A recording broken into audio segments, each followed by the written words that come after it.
اعوذ باللہ من الشیطان اللعین الرجیم بسم اللہ الرحمن الرحیم الحمد للہ رب العالمین وصلی اللہ علی محمد وآلہ الطیبین الطاہرین ولعنۃ اللہ علی اعدائہم اجمعین وفی نتفہ ای نتف شعرها او خدش وجہها. ادھر سے نا عبارت یہی تو بحال بحث کفارات مختلفہ جس میں اختلاف تھا وہ بیان کرتے ہوئے آج تیسرا موضوع ہے.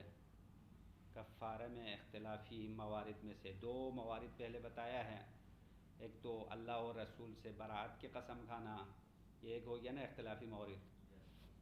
اور دوسرا جو ہے کل آپ کے لیے ہم نے بتایا وہ وفی جز المرء شعرها فی المصاب، عورت مصیبت میں اپنے بال کاٹ لے تو اس کا کفارہ کیا ہونا چاہے اور کتنا ہے، اس میں اختلاف تھا.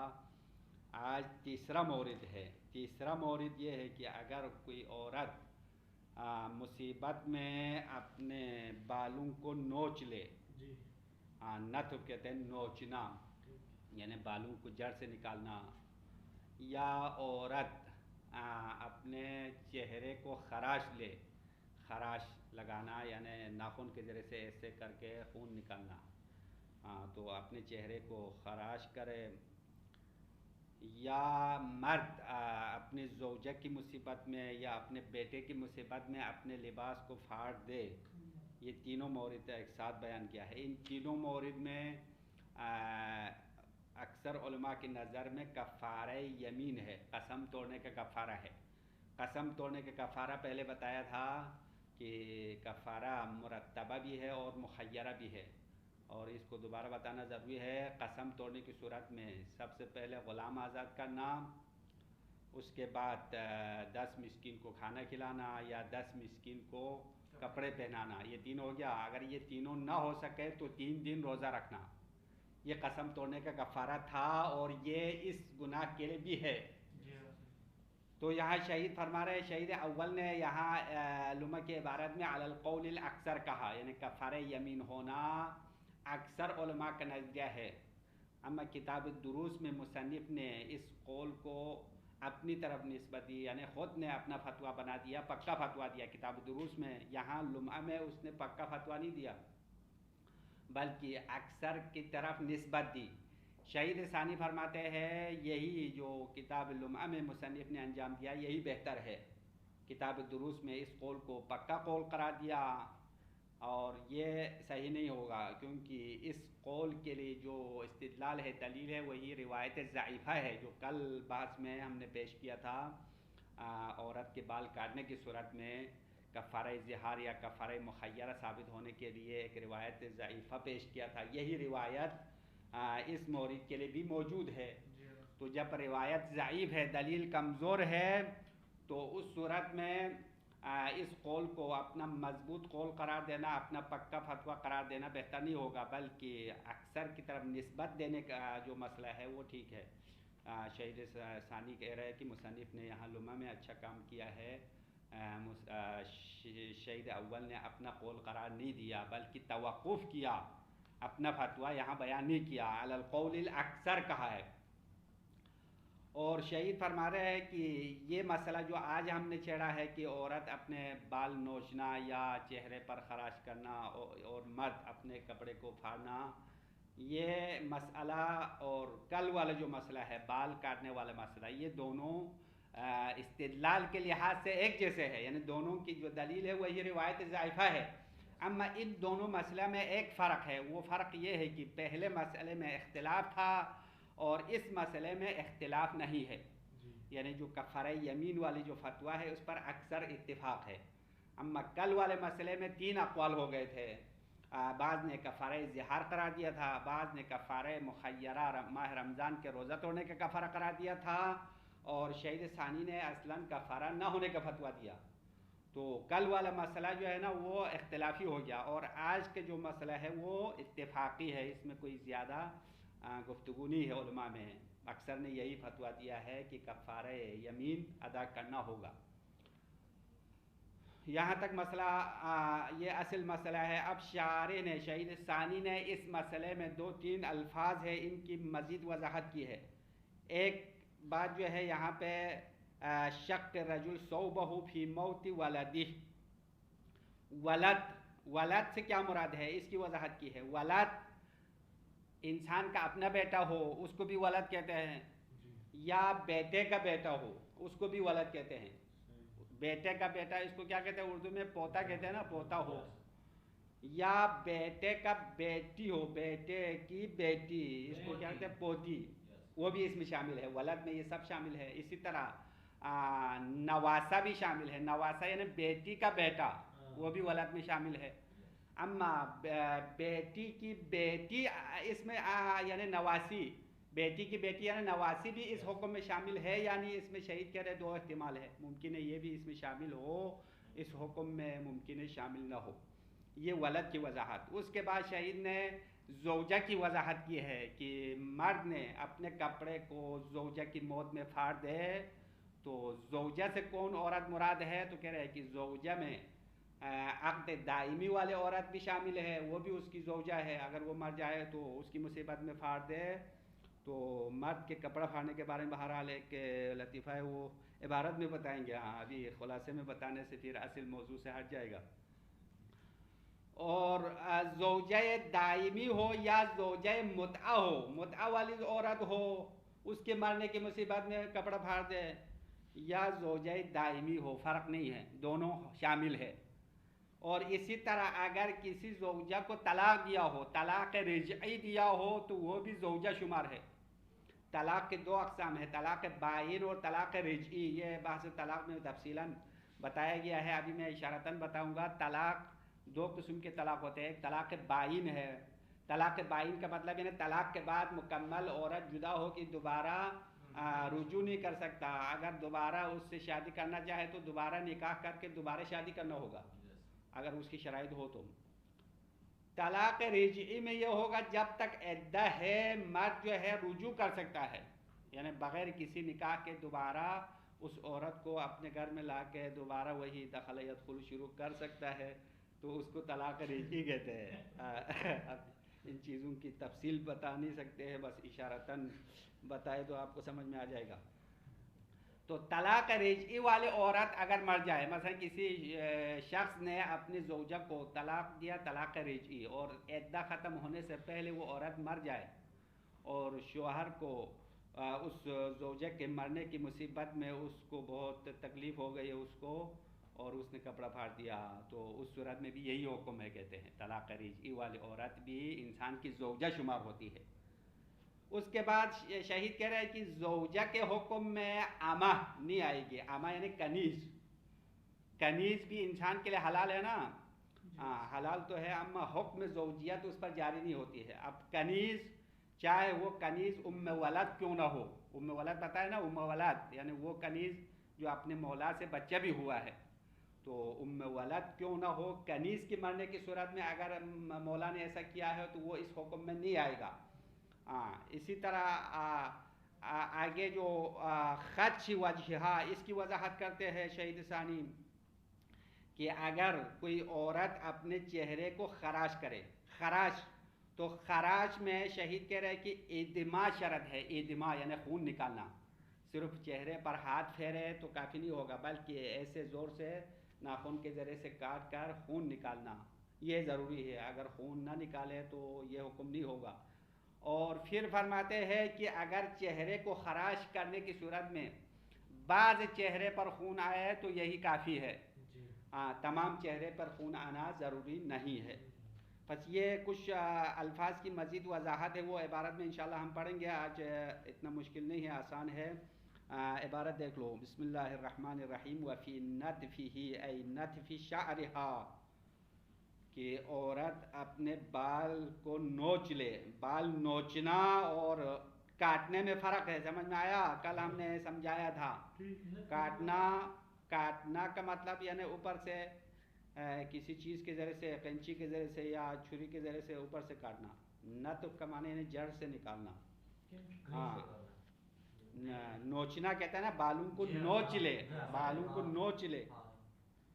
او خدش وجہہا، یا عورت اپنے چہرے کو خراش کر لے. خراش پتہ ہے نا، خراش کرنا یعنی ناخن کے ذریعے سے اس طرح خراش کرے.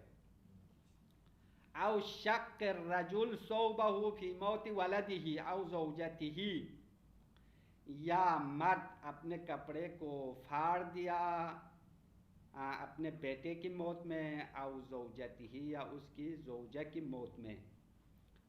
تو شق الرجل، مرد ہے اپنے کپڑے کو دو افراد کی مصیبت میں پھاڑ دے. ایک تو ولد ہے، بیٹا مر گیا، بیٹے کی مصیبت میں ایسا کیا. یا زوجتہ، اس کی زوجہ مر گئی ہے. تو ایک شخص کے بارے میں کہانی بہرحال سنا ہے، حقیقت ہے یا لطیفہ ہے یہ تو پتہ نہیں، ہاں آپ کو بتانے کا وعدہ کیا تھا اس لیے بتاتے ہیں. ایک شخص ایسا تھا کہ اس نے اپنے والد کی موت پر اس نے گریبان پھاڑ دیا. اصل مصیبت میں تو گریبان پھاڑتے ہیں نا، اس طرح گریبان پھاڑ دیتے ہیں. تو کچھ عرصے کے بعد اس کی والدہ انتقال ہو گئے، تو اس نے پھر اس کی مصیبت میں اس نے گریبان پھاڑ دیا. پھر 1-2 سال کے بعد اس کی زوجہ انتقال ہو گئی، تو اس نے شلوار پھاڑ دیا. تو کسی نے پوچھا بھائی یہ کیا کرتے ہو؟ اپنے والد کی مصیبت میں، والدہ کی مصیبت میں آپ نے گریبان پھاڑ لیا، اب زوجہ کی مصیبت میں شلوار کیوں پھاڑا؟ تو اس نے جواب میں کہا بھائی ابھی مصیبت یہاں سے نیچے آیا ہے. تو زوجہ کی مصیبت میں مناسب یہ ہے کہ شلوار پھاڑ دے. تو شہید نے یہاں ثوب کا کپڑا، اب وہ کپڑے میں شلوار ہو یا قمیض ہو برابر نہیں، تو جیسے بھی ہو اس نے پھاڑ دیا. تو اس کے لیے کفارۃ یمین علی القول الاکثر. شہید اول فرماتے ہیں قسم توڑنے کا کفارہ ہے قول اکثر کے مطابق. یعنی اکثر فقہا یہی مانتے ہیں کہ قسم توڑنے کے لیے کفارہ جتنا ہے وہ ادا کرنا پڑے گا، کیونکہ یہ کام جو ہے گناہ ہے، گناہ کے لیے کفارہ ہے، ایسے تو جائز کام کے لیے تو کفارہ نہیں ہے. وَمِنْهُمْ الْمُصَنِّفُ فِي الدُّرُوسِ جَازِمًا بِهِ مِنْ غَيْرِ نَقْلِ خِلَافٍ. اور انہی اکثر علماء میں سے ہے جناب مصنف بھی کتاب دروس میں. یہاں مصنف نے تو علی القول الاکثر کہا، یہ والا جو فتویٰ ہے وہ اکثر کی طرف نسبت دیا. اما کتاب دروس میں مصنف نے یہی فتویٰ دیا ہے جازماً بھی، در حال ہے کہ مصنف نے پکا عقیدہ بھی رکھا اسی قول پر. جازماً بھی یعنی پکا فتویٰ دیا. من غیر نقل خلافین، اس میں کسی اختلاف کو نقل کیے بغیر مکمل فتویٰ دیا ہے. وَكَذَلِكَ الْعَلَّامَةُ فِي كَثِيرٍ مِّن كُتُبِهِ، اسی طرح علامہ نے بھی پکا فتویٰ دیا ہے اپنے بہت ساری کتابوں میں.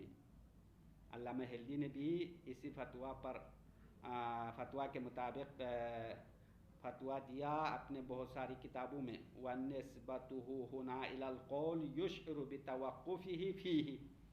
اب شارح فرماتے ہیں مصنف نے یہاں اس قول کو یعنی اس نظریے کو قول کی طرف نسبت دیا. مصنف کی عبارت نظر آ رہا ہے نہیں آ رہا ہے؟ علی القول الاکثر، یعنی کفارہ یمین ہونا اکثر کی طرف نسبت دی ہے. تو شہید ثانی فرماتے ہیں مصنف کا یہاں قول کی طرف نسبت دینا یشعر بتوقفہ فیہ، یہ نسبت دینا ظاہر کرتا ہے کہ خود مصنف نے یہاں پہ توقف کیا ہے. یعنی یہاں مصنف نے فتویٰ نہیں دیا. توقف کا مطلب یعنی اپنا فتویٰ نہیں دیا ہے بلکہ اکثر کی طرف نسبت دیا. وَهُوَ الْمُنَاسِبُ، شہید ثانی فرما رہے کہ یہی توقف کرنا بہتر ہے، مناسب ہے، کیونکہ لِأَنَّ مُسْتَنَدَهُ الرِّوَایَةُ الَّتِي دَلَّتْ عَلَى الْحُکْمِ السَّابِقِ، کیونکہ اس حکم کی دلیل وہی روایت ہے جس روایت نے حکم سابق پر دلالت کیا تھا. حکم سابق سے مراد کل والے گفتگو تھی، یعنی وفی جز المرأة شعرہا، یعنی عورت اپنے بال کو مصیبت میں کاٹنے کی صورت میں زہار کا کفارہ ہے یا کفارہ مخیرہ ہے. کفارہ مخیرہ ہونے پر شیخ توسی نے ایک روایت ضعیفہ پیش کیا تھا. کل والی عبارت دیکھو، ذهب الیہ الشیخ فی فی النہایہ استناداً الی روایت ضعیفۃ، یہی روایت ضعیفہ ہے۔ تو روایت ضعیفہ حکم سابق پر بھی دلالت کرنے والی ہے، اور یہ حکم جو ابھی ہم پڑھ رہے ہیں کفارہ یمین والا، اس پر بھی دلالت کرنے والی ہے، تو روایت کمزور ہے۔ والمصنف اعترف بضعفها فی الدروس، اور مصنف نے اس روایت کے کمزور ہونے کا اقرار کیا ہے کتاب دروس میں۔ عبارت ترجمہ سمجھ میں آ رہا ہے نہیں آ رہا ہے؟ میں خلاصہ بتا دیا ہے اس لیے جلدی پڑھ رہا ہوں۔ ہاں، والمصنف اعترف بضعفها، بضعفها پڑھو، بضعفها نہیں، ذوق تو یہ عام بازاری زبان ہے، ضعف عربی میں مصدر ہے۔ مصنف نے اس روایت کے کمزور ہونے کا اقرار کیا ہے، کہاں پہ؟ کتاب دروس میں۔ کتاب دروس میں کہا ہے کہ یہ روایت ضعیف ہے۔ وَلَيْسَ بَيْنَ الْمَسْأَلَتَيْنِ فَرْقٌ، اور ان دو مسئلوں میں کوئی فرق نہیں ہے۔ دو مسئلے سے مراد ایک مسئلہ بال کاٹنے والا مسئلہ جو کل بتایا تھا، اور آج والا مسئلہ یعنی بال نوچنا یا مرد کپڑا پھاڑنا، یہ آج والا مسئلہ ہے۔ ان دونوں مسئلوں میں کوئی فرق نہیں ہے، یعنی دونوں کی جو دلیل ہے وہ ایک جیسے ہے۔ الا، مگر ایک فرق ہے کہ الا تحقق الخلاف فی الاولی دون ہذہ، مگر ایک فرق یہ ہے کہ پہلے مسئلے میں اختلاف تحقق ہوا ہے، دون ہذہ، اس مسئلے میں اختلاف نہیں ہوا۔ فرق ہوا یا نہیں ہوا؟ دونوں روایت کے لحاظ سے ایک جیسے ہو گئے دونوں مسئلہ، روایت ضعیفہ ہے۔ اما فرق کیا ہوا؟ فرق یہ ہوا کہ کل والے مسئلے میں اختلاف تھا، آج والے مسئلے میں کوئی اختلاف نہیں ہے۔ اختلاف نہ ہونے میں اور ہونے میں فرق ہے، اور روایت کے لحاظ سے دیکھا جائے تو دونوں مسئلہ ایک جیسے ہے۔ والکلام فی نتف بعض الشعر کما سبق، اور گفتگو عورت اگر اپنے آدھا بال یعنی بعض بال نوچ لے تو گفتگو وہی ہے جو پہلے گزرا، یعنی کل بال کاٹنے کے مسئلے میں بھی یہی گفتگو ہو گئی تھی کہ آیا عورت آدھا بال کاٹے تو بھی یہی کفارہ ہے یا نہیں، تو یہی مسئلہ یہاں پہ بھی پیش آئے گا کہ عورت اپنے بال کا آدھا نوچ لیا تو بھی یہی حکم جاری ہوگا یا نہیں ہوگا۔ تو دو احتمال ہے نا، شہید نے دونوں احتمال دیا تھا، ممکن ہے آدھا بال کاٹنے کی صورت میں بھی یہی حکم ہوگا، تو کل بال کاٹنے کا بھی یہی حکم ہوگا، تو یہاں نتف شعر میں بھی یہی مسئلہ جاری ہے، یعنی آدھا بال نوچ لے تو بھی یہی حکم ہوگا، کفارہ ہوگا، یمین والا کفارہ ہے۔ اگر کل بال نوچ لے تو وہاں تو بطرق اولا ہے نا، ابھی جو گفتگو ہے وہ بعض شعر میں ہے، بعض بال کاٹے اور بعض بال نوچ لے۔ ولا فرق بین الولد للصلب وولد الولد، پھر ولد کے بارے میں گفتگو کرتے ہوئے شہید ثانی فرما رہے ہیں کہ ولد میں کوئی فرق نہیں ہے کہ انسان کا بیٹا صلب ہو، صلبی ہو، یعنی ڈائریکٹ اس کا اپنا بیٹا ہو، وولد الولد، اور بیٹے کا بیٹا ہو، بیٹے کا بیٹا کیا ہے؟ پوتا، ہاں۔ وَإِن نَزَلَ، اگرچہ اس کا سلسلہ نیچے چلا جائے، یعنی ایک دفعہ بیٹے کا بیٹا پوتا ہے، پھر پوتے کا جو بیٹا ہوتا ہے نا وہ بھی اس کا بیٹا شمار ہوگا، یعنی پر پوتا کہتے ہیں اصطلاح میں۔ ذکرن و انسا، اب بیٹے کی جو اولاد ہے نا وہ فرق نہیں ہے کہ وہ مذکر ہو یعنی پوتا ہو یا انسا ہو یعنی پوتی ہو۔ انسان کا بیٹا ہے، اس کے لیے ایک بیٹی ہو گئی، تو کیا ہے اس بیٹی کو آپ کے لیے کیا رشتہ داری ہے؟ پوتی ہے آپ کی، تو پوتی بھی انسان کے ولد میں شامل ہے۔ وفی ولد الانثى قولان، اما مؤنث کے بیٹے کے بارے میں دو قول ہے، یعنی انسان کی بیٹی کے اولاد، بیٹی کا بیٹا یا بیٹی کی بیٹی، یعنی نواسا اور نواسی، سمجھ میں آ رہا ہے نہیں آ رہا ہے؟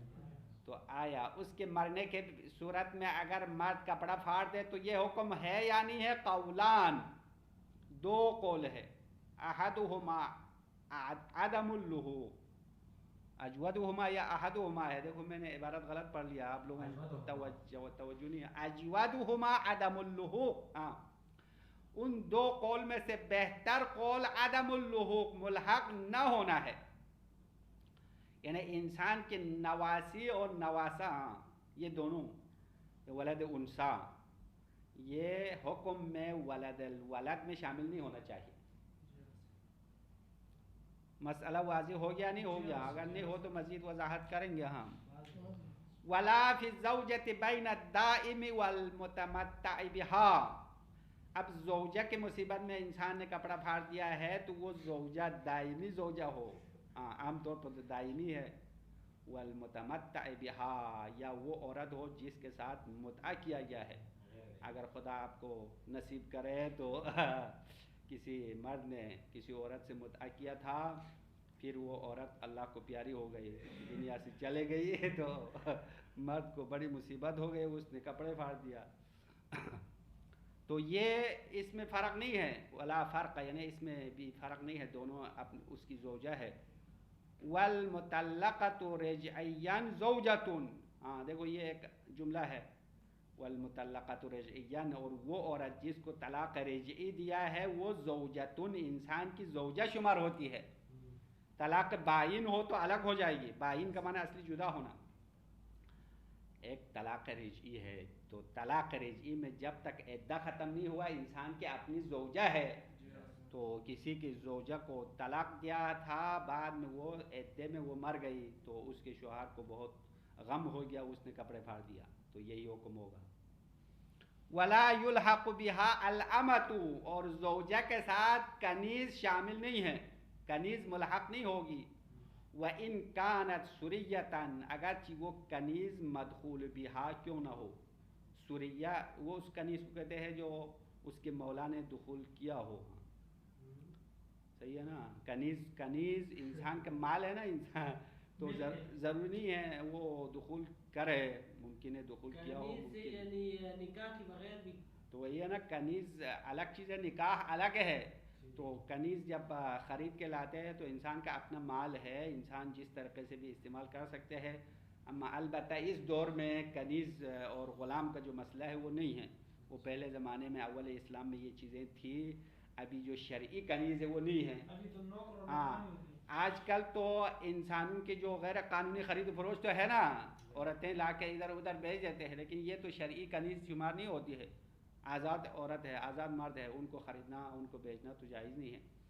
اما شرعی کنیز جو حکم شرعی کے مطابق ہے وہ اس کنیز کو کہتے ہیں جو مسلمان اور کفار میں جنگ ہو جائے. ہاں اب یہ کنیز اور غلام کا مسئلہ میں تھوڑا بتا دیتا ہوں تاکہ آپ لوگوں کو یہ مسئلہ واضح ہو، کیونکہ آج کل کے دور میں یہ موضوع نہیں ہے اصلاً کنیز اور غلام کا. کیوں نہیں ہے؟ کیونکہ ہمارے عقیدے کے مطابق، تشیع کے عقیدے کے مطابق، امام یا نبی کے حکم سے مسلمان اور کفار میں لڑائی ہو جائے، پھر مسلمان کفار کی عورتوں کو اسیر کر کے لائے تو وہ کنیز شمار ہوگی. سمجھ میں آیا؟ اسی طرح اگر ان کے مردوں کو اسیر کر کے لائے تو وہ غلام ہے. آج کل تو شرعی جو جہاد ہے وہ تو نہیں ہے، اسی لیے کنیز اور غلام کا جو مسئلہ ہے وہ آج کل منتفی ہے، فقط کتابوں کے حد تک پڑھتے ہیں، ورنہ عملی میدان میں یہ نہیں ہے. کہاں تک پہنچ گئے؟ وَإِن كَانَتْ سُرِيَّةً، اگرچہ وہ کنیز مدخول بہا ہو، یعنی مولا نے اس کے ساتھ دخول کیا ہو اور پھر کنیز دنیا سے چلی گئی، تو کنیز کے مرنے پر اس نے کپڑا پھاڑ دیا تو یہ حکم جاری نہیں ہوگا، کیونکہ کنیز کا حکم زوجہ کا حکم نہیں ہے، الگ ہے. أَوْ أُمَّ وَلَدٍ وَإِن كَانَتْ سُرِيَّةً وَإِن كَانَتْ أُمَّ وَلَدٍ، عبارت اسی پر عطف ہے، یعنی وَلَا يُلْحَقُ بِهَا، زوجہ کے ساتھ ملحق نہیں ہے، کنیز ملحق نہیں ہے، اگرچہ وہ کنیز مدخول بہا ہو یا ام ولد ہو. ام ولد یعنی بچے کی ماں، اور مولا سے بچہ بھی ہوا ہے تو ام ولد کہا جاتا ہے. ام ولد کے اپنے خصوصی احکام ہوتے ہیں، اور متاجر میں آپ نے پڑھا ہوگا، پتہ نہیں پڑھا ہے یا نہیں پڑھا، چند موارد ایسے ہیں جہاں پہ ام ولد کا بیچنا جائز ہے. ویسے ام ولد کا خرید و فروش ممنوع ہوتا ہے، لیکن کئی موارد ایسے ہیں جس میں ام ولد کا خرید و فروش جائز ہے، وہ متاجر میں آنے والے ہیں. ام ولد کا خرید و فروش کیوں پابندی ہے، منع ہے؟ اس لیے کہ یہ مولا مر جائے گا تو اس عورت کا جو مالک ہے اس کا بچہ ہوگا. دیکھو ایک حکمت اور فلسفہ میں پہلے بتاتا ہوں تاکہ آپ کو سمجھ میں آ جائے کہ ولد کا بیچنا کیوں منع ہے. کیونکہ یہ ولد آزاد ہونے کے تیاری میں ہے. کس طرح آزاد ہونے کی تیاری میں ہے؟ جب اس مولا سے بچہ ہوا ہے نہیں ہوا، تو مولا سے جب بچہ ہوا ہے تو مولا مر جائے تو مولا کے سارے مال اس کے بچے کے ارث میں آتا نہیں آتا. تو ان اموال میں سے ایک یہ کنیز بھی ہے. کنیز بھی مولا کا مال ہے اور اس مولا کے بیٹے کو ملے گا. تو چونکہ وہ بیٹا اپنے ماں کا مالک نہیں ہو سکتا ہے، اسی لیے وہ خود بخود آزاد ہو جاتی ہے. یعنی مولا کے مرتے ہی ولد آزاد ہوتی ہے. اسی لیے ولد کا بیچنا اور خریدنا منع ہے، ممنوع ہے. ہم چند موارد میں جائز ہے، وہ کتاب متاجر میں آپ پڑھیں گے.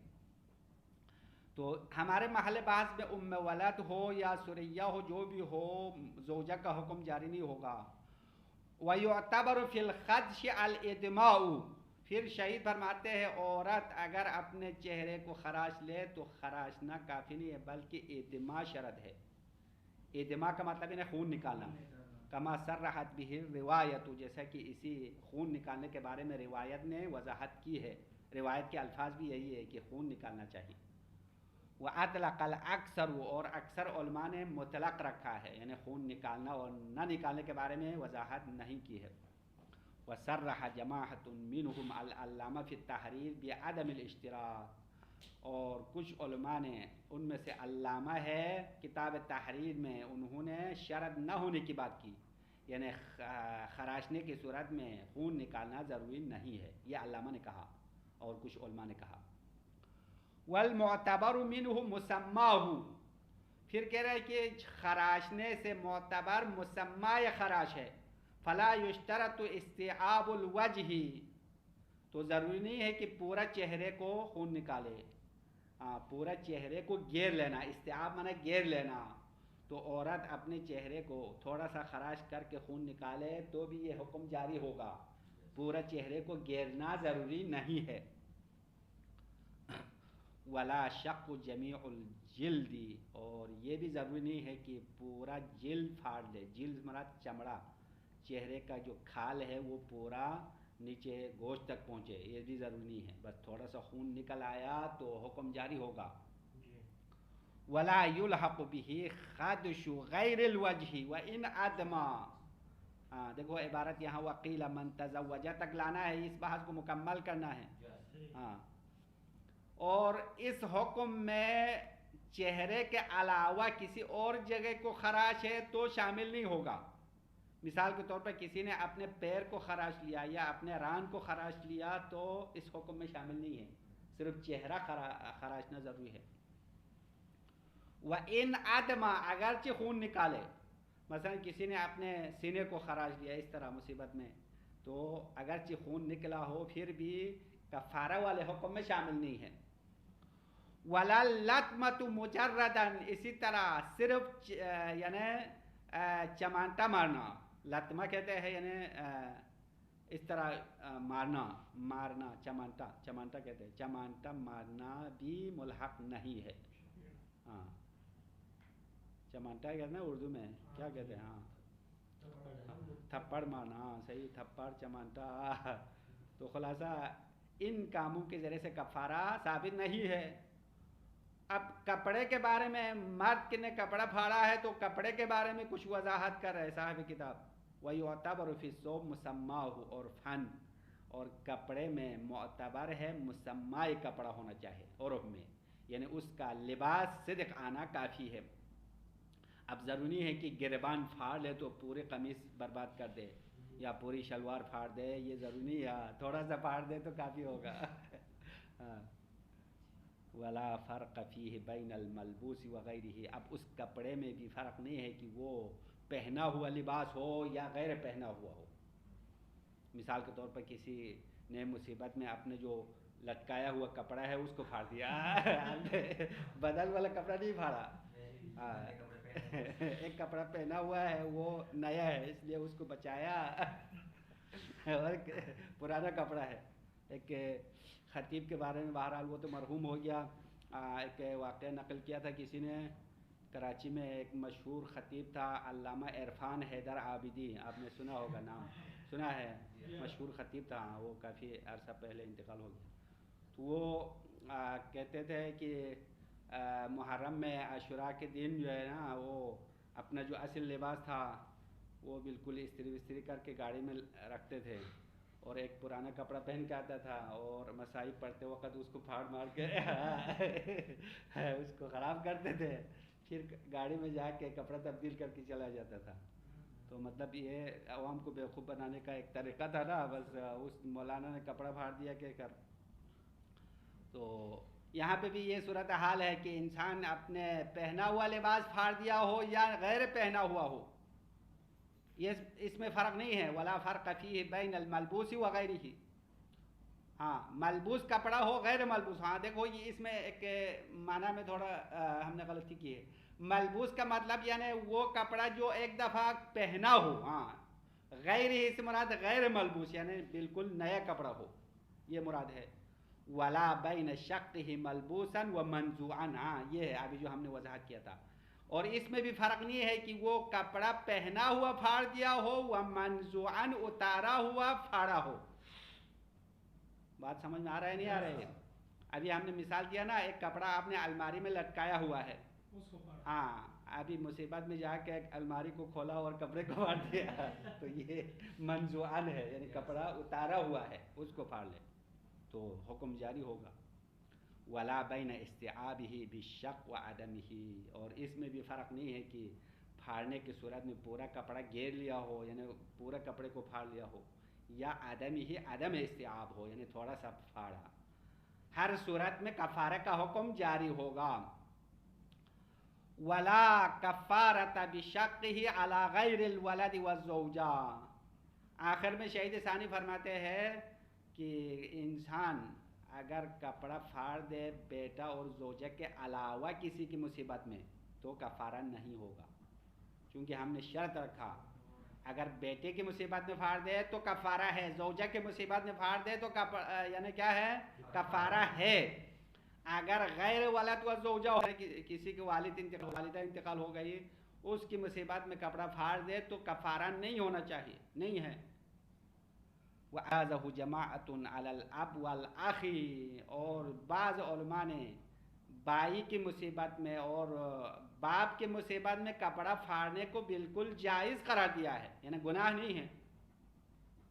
انسان کے باپ کی مصیبت میں پھاڑ دے یا بائی کی مصیبت میں، کیوں جائز ہے؟ لما نقل من شق بعض الانبیاء والائمہ علیہم السلام فیہما، کیونکہ روایت نقل ہو گئی ہے کہ بعض انبیاء نے اور بعض ائمہ نے اپنے کپڑے کو پھاڑا ہے ان دونوں کی مصیبت میں، یعنی باپ اور بائی کے. کون انبیاء میں سے؟ حضرت موسیٰ کے بارے میں روایت ہے کہ حضرت ہارون کے موت پر اس نے کپڑا پھاڑا تھا. حضرت ہارون بھائی تھا نا موسیٰ کا، تو حضرت موسیٰ کی زندگی میں ہارون کا انتقال ہوا تو اس کی مصیبت میں حضرت موسیٰ نے کپڑا پھاڑا، تو جائز ہے نا، ناجائز کام تو نہیں کرتے انبیاء. اور ائمہ علیہم السلام نے بھی اپنے والد محترم کے وفات پر یا شہادت پر کپڑا پھاڑا. ان میں سے 2-3 روایت ہے، ان میں سے ایک روایت امام حسن مجتبیٰ نے امام علی کی مصیبت میں کپڑا پھاڑا تھا، ہاں اسی لیے یہ کام جائز ہے. ولا فی شق المرأة علی المیت مطلقاً، آخری جملہ ہے. ہاں کہتے ہیں کہ اگر عورت کسی میت پر کپڑا پھاڑے تو مطلقاً کفارہ نہیں ہے. مطلقاً سے مراد چاہے اس کے شوہر ہو یا اس کا بیٹا ہو، جو بھی ہو، کیونکہ ہم نے پہلے مسئلے میں شرط رکھا شق الرجل کہا، مرد کپڑا پھاڑ دے اور وہ بھی زوجہ اور ولد کی مصیبت میں پھاڑ دے تو کفارہ ہے. بس اس بنا پر کپڑا پھاڑنے والی عورت ہو تو مرنے والا جو بھی ہو، یعنی اس کا بیٹا ہو یا اس کا شوہر ہو یا بھائی ہو، کسی کی مصیبت میں اگر عورت کپڑا پھاڑ دے تو لا کفارہ، کوئی کفارہ نہیں ہے. وَإِنْ حَرُمَا، اگرچہ یہ کام حرام ہے، حرام ہونے میں بحث نہیں ہے، اور کفارہ ہونا یا نہ ہونے میں گفتگو ہے، تو شہید نے کہا کفارہ نہیں ہے. وصلی اللہ علی محمد وآلہ الطاہرین.